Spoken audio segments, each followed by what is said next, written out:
Welcome, everybody, to Between Sundays podcast. I'm Joel Ward, discipleship pastor here at Rainbow Forest, and today we have two guests with us.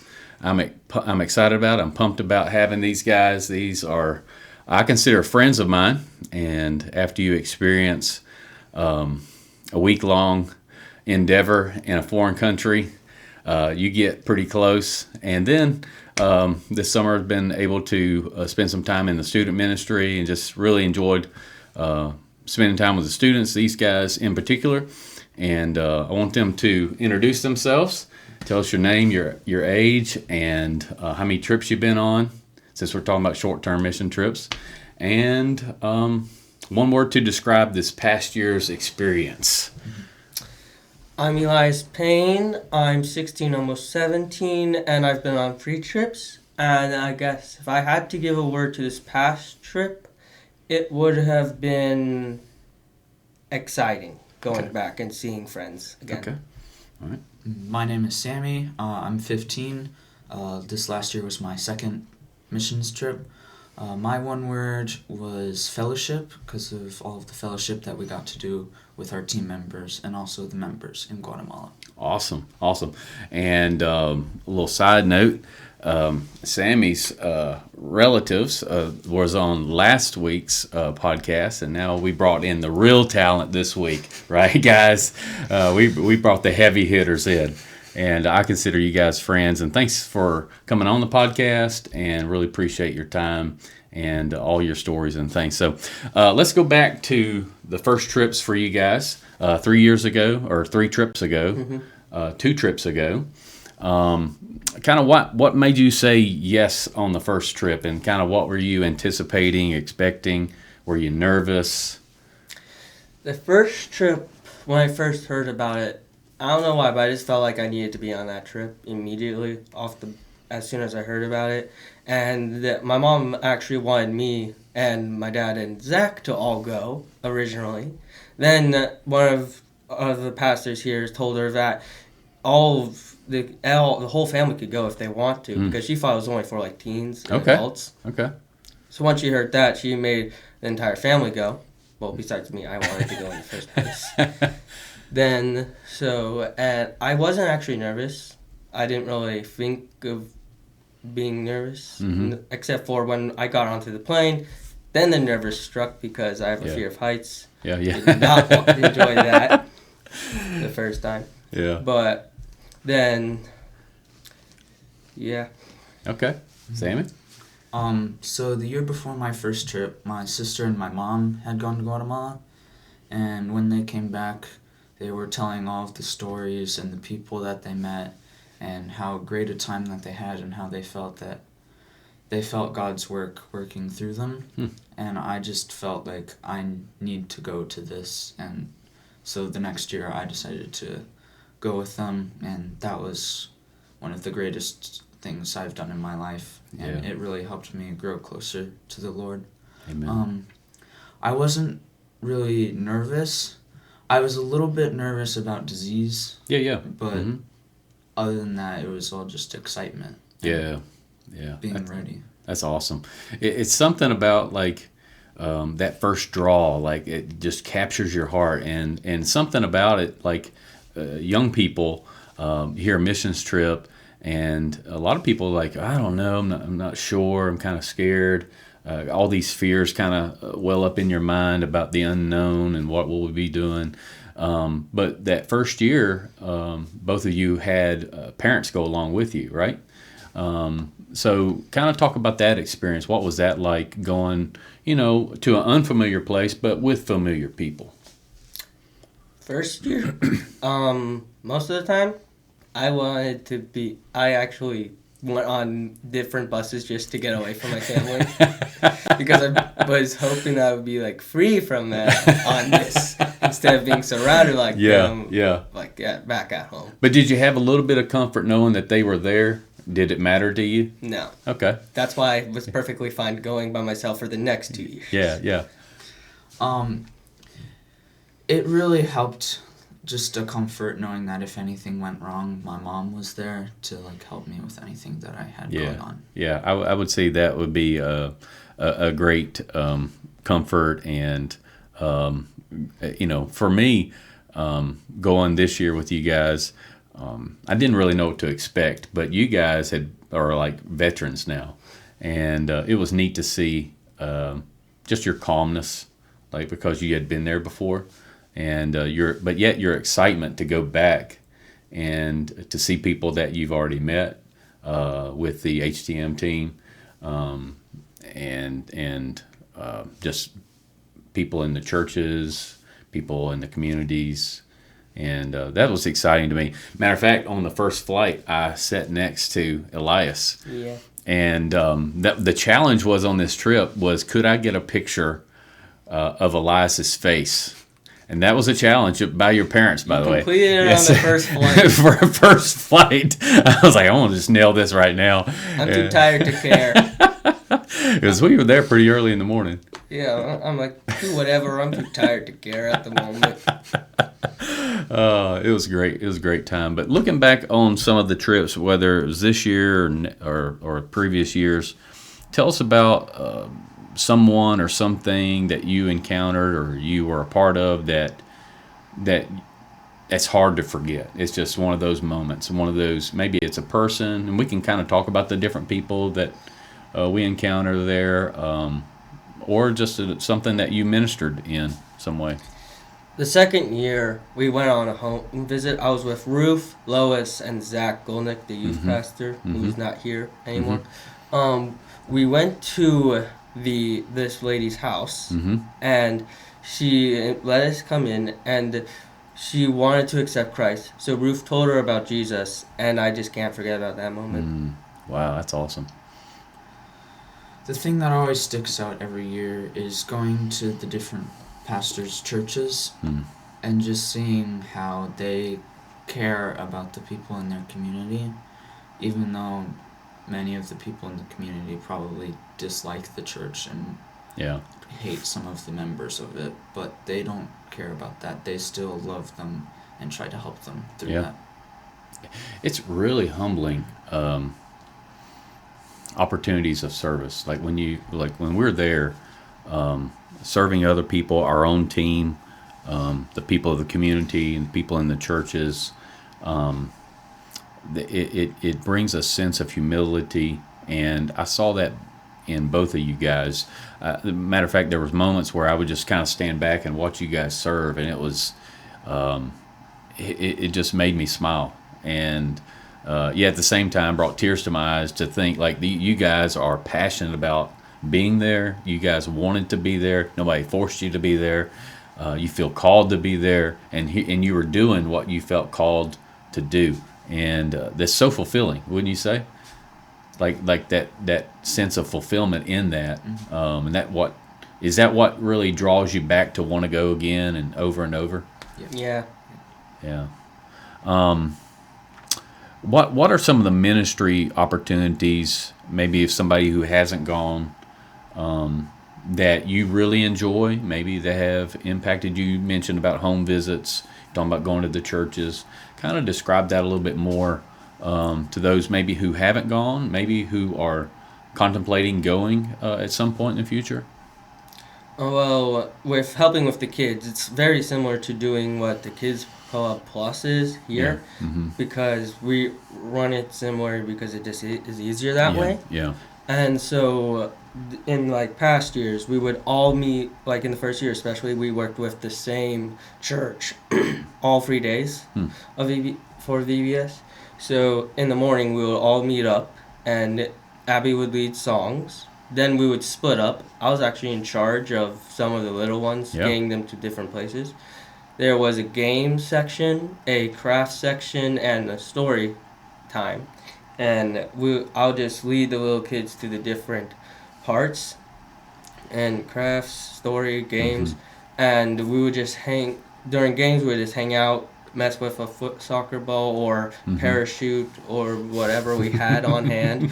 One time we played tag. And then during story time, Ruth or Abby would be telling the story of that day, which would one day it was the prodigal son, a different day it was Noah, and there was also in the morning right after the song there was a skit. So you would be we different members of the team would be a part of that skit, and then there was crafts where it was just a little craft that had something to do with the story of that day. Is that kind of your one of your favorite ministries to be a part of, and just being around those kids like we were this year, that was I don't know, it was just something about you look into their eyes and it just changes your mind. It just changes so much of how you see the world, how you see people, how you interact with them, how they interacted with you. It's just a real joyous time, and I appreciate you sharing that. Sammy, what about you? I really enjoy being able to help with feeding the elder people. Yeah. And just they don't have what they need to live. Yeah. And just being able to help fulfill one of those fears and just being able to just help them in their lives is just something that's so beautiful. Yeah, it is beautiful. They are so appreciative. It's hard to even give them what they are getting without them first thanking you for just simply bringing it to them. It's not a difficult task, is it? But yet it's so impactful to these people, and we get to be a part of that. So, in talking about the trip, like being over there, the last 2 trips, last 3 trips, how has that changed your relationship with Christ, or how has that impacted you spiritually? Definitely make me more aware about my surroundings. Going to Guatemala, seeing all these now nourished children, and how all their homes are more run down than the average person here. Yeah.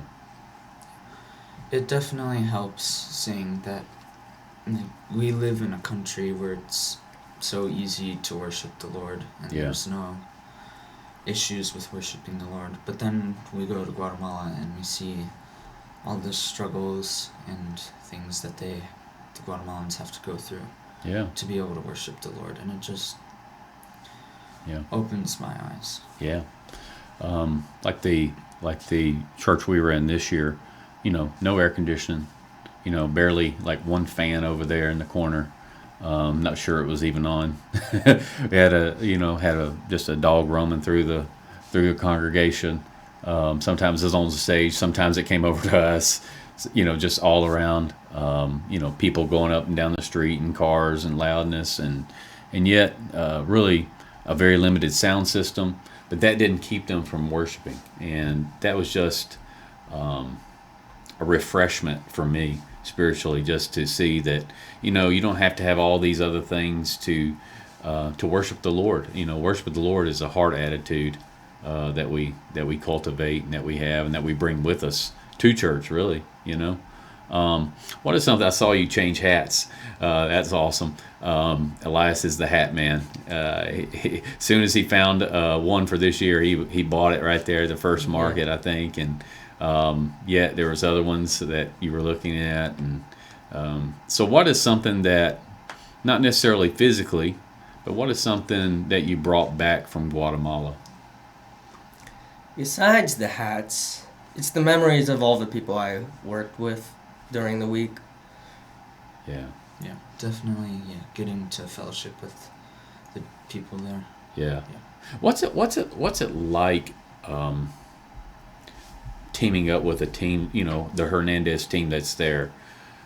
Like you're with each other almost like 24/7 for a number of days. Especially when you share a room with someone. Speaking to anybody in particular here? Y'all did great. Like teaming up with a group of people, whether that's the people that we took or that we meet there. We had some unique opportunities to spend some time with these people, and it's hard not to grow so close together, like, and then at that time where you have to say goodbye, and you're leaving friends, really. How has that impacted how you see people, like serving God there and serving God here? How has that impacted your life? Well, it doesn't hurt to say goodbye to them because I've always expected I'll be going next year. Mm-hmm.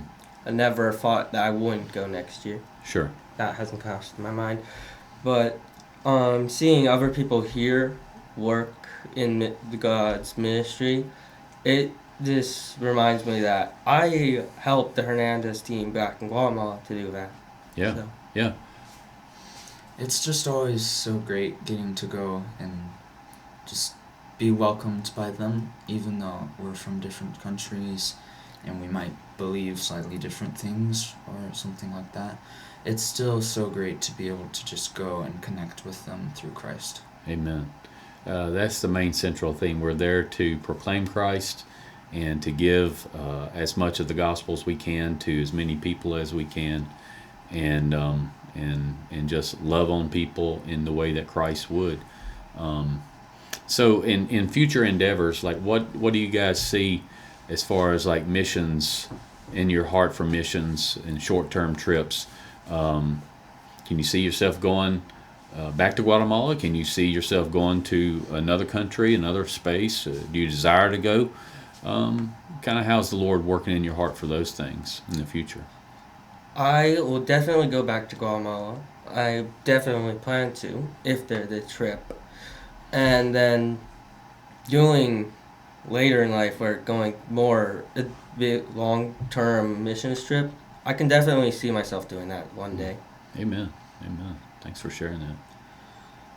I would love to keep on going on missions trips, but it's whatever the Lord has planned for me. If He plans for me to keep on going to Guatemala, I will keep on going to Guatemala. Yeah. Is there anywhere in the world you guys really would love to go? Maybe is there another country that you would love to see the people and experience what Christ is doing there already? I guess the countries that attack Christians and persecute them. Okay. And like if they catch you spreading the gospel, would throw you in jail. Wow. Because those countries are the ones that have the least amount of missionaries from over here going. Yeah. So I want to spread the gospel over there. That's very bold. Amen. I've always thought of going to China sometime on a missions trip. Mm-hmm. That's awesome. Especially because of Eric Liddell. Sure. And that's just something that is encouraging, and just being able to continue his work. Yeah, that's awesome. I am so encouraged by you guys. We could let people in on a little note here. We did have a little downtime. There was a nice pool at the place we were staying, and I thought I might just hang out in the pool until these two guys said, "Hey, come with us. Go down the slide." We went down the slide way too many times. We went way too many times, and that first time we went down sideways. Yes. And I landed on somebody, and somebody landed on me. I mean, it was. I landed on you. You landed on me. That's how this. I got landed on. Yeah, it was a car wreck basically, and it just came up laughing and carrying on, and it was a blessing to be on the trip with you guys. And I want you to know that from my heart to you guys. I love you guys, and thank you so much for your service to the Lord on this trip and even after. And I pray that what happened there on that trip continues to happen in your heart and your life as God molds you and makes you into whatever He wants you to be, and however that goes. So thank you guys so much for tuning in today. I encourage you to look these guys up and talk to them, encourage them in their walk with the Lord, and just ask them, anything else about the Guatemala trips, missions.